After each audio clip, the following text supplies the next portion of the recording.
Hi guys, welcome back to our channel. ఈ రోజు మనం మాట్లాడుకోబోయేది రవితేజ గారి కొత్త సినిమా గురించి. దాదాపు 2 గంటల 25 నిమిషాల రన్ టైమ్ తో థియేటర్లలోకి వచ్చిన ఈ సినిమా ఎలా ఉంది? నిజంగా రవితేజ గారికి ఇది స్ట్రాంగ్ కంబ్యాక్ మూవీనా? ఫ్యామిలీతో చూడొచ్చా? సినిమాలో ప్లస్ పాయింట్స్ ఏంటి, మైనస్ పాయింట్స్ ఏంటి? చివరికి ఈ సినిమా థియేటర్లో చూడాల్సిన మూవీనా కాదా? ఇవన్నీ ఈ రివ్యూలో క్లియర్ గా మాట్లాడుకుందాం. ముందుగా ఒక్క మాటలో చెప్పాలంటే సినిమా ఫస్ట్ నుంచి లాస్ట్ వరకు ఎక్కడా పెద్దగా బోర్ కొట్టకుండా ఎంగేజ్ చేస్తుంది. ముఖ్యంగా సెకండ్ హాఫ్ లో వచ్చే ఎమోషనల్ సీన్స్ కొంతమందిని నిజంగానే కంటతడి పెట్టించేలా ఉన్నాయి. చాలా రోజుల తర్వాత ఒక మంచి సినిమా చూసిన ఫీలింగ్ అయితే నాకు వచ్చింది. రవితేజ గారికి స్ట్రాంగ్ కంబ్యాక్ అనొచ్చా? ఖచ్చితంగా అనొచ్చు. రవితేజ గారిని కేవలం మాస్ హీరోగా కాకుండా ఒక ఎమోషనల్ క్యారెక్టర్ లో కూడా చాలా బాగా చూపించారు. ముఖ్యంగా ఆయన ఎమోషనల్ సీన్స్, ఏడ్చే సన్నివేశాలు చాలా న్యాచురల్ గా అనిపించాయి. ఇలాంటి స్ట్రాంగ్ క్యారెక్టర్, మంచి స్క్రిప్ట్ రవితేజ గారికి పడితే ఆయన నుంచి ఇంకా మంచి సినిమాలు రావచ్చు అనిపిస్తుంది. కథ ఎలా ఉంటుంది? సినిమా కథను ఎక్కువగా రివీల్ చేయకుండా చెప్పాలంటే ఒక పల్లెటూరి బ్యాక్ డ్రాప్ లో కథ నడుస్తుంది. హీరోకి కొన్ని అలవాట్లు, కొన్ని గొడవలుంటాయి. ఆ గొడవల కారణంగా అతనికి శత్రువులు కూడా పెరుగుతుంటారు.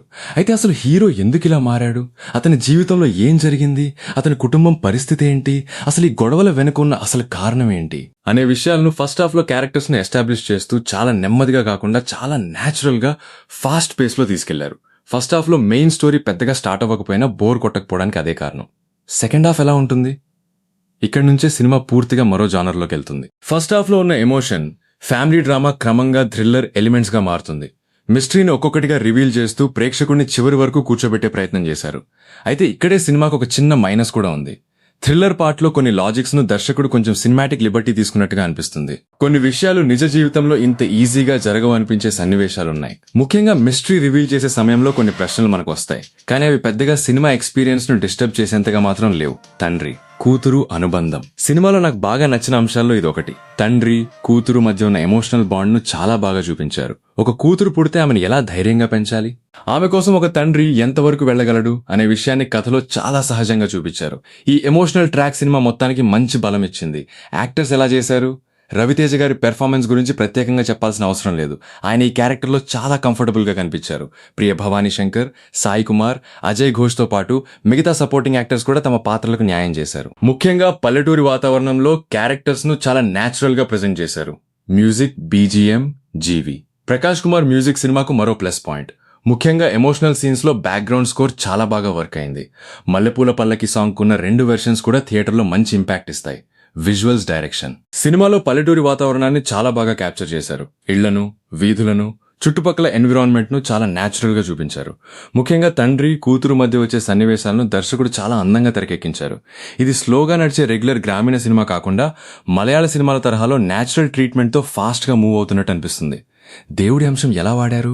సినిమాలో ఆధ్యాత్మిక అంశాలున్నాయి, కానీ కేవలం దేవుడి పేరును ఉపయోగించుకుని సెంటిమెంట్ క్రియేట్ చేసి సినిమా హిట్ చేసుకోవాలనే ప్రయత్నంలా మాత్రం అనిపించలేదు.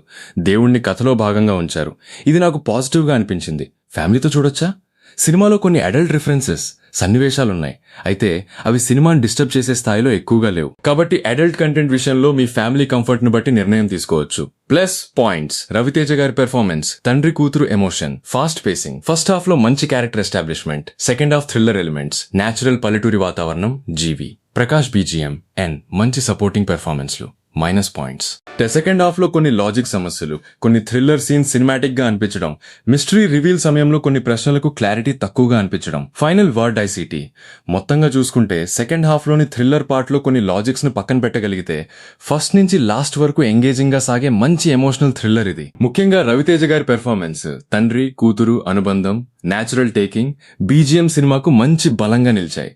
కాబట్టి థియేటర్లో ఒక మంచి సినిమా చూడాలనుకునే వాళ్లకు ఇది వర్త్ వాచింగ్ అని చెప్పొచ్చు. నా రేటింగ్ 3.5, 5/9. ఇది పూర్తిగా నా పర్సనల్ ఒపీనియన్ మాత్రమే. మీరు ఈ సినిమాను చూసుంటే మీ రేటింగ్ ఎంత ఇస్తారో కామెంట్లో చెప్పండి. ఇలాంటి మరిన్ని honest movie reviews, updates, cinema news కోసం మన ఛానల్ను సబ్స్క్రైబ్ చేసుకోండి. Thank you for watching guys. మళ్ళీ మరో ఇంట్రెస్టింగ్ మూవీ రివ్యూతో కలుద్దాం.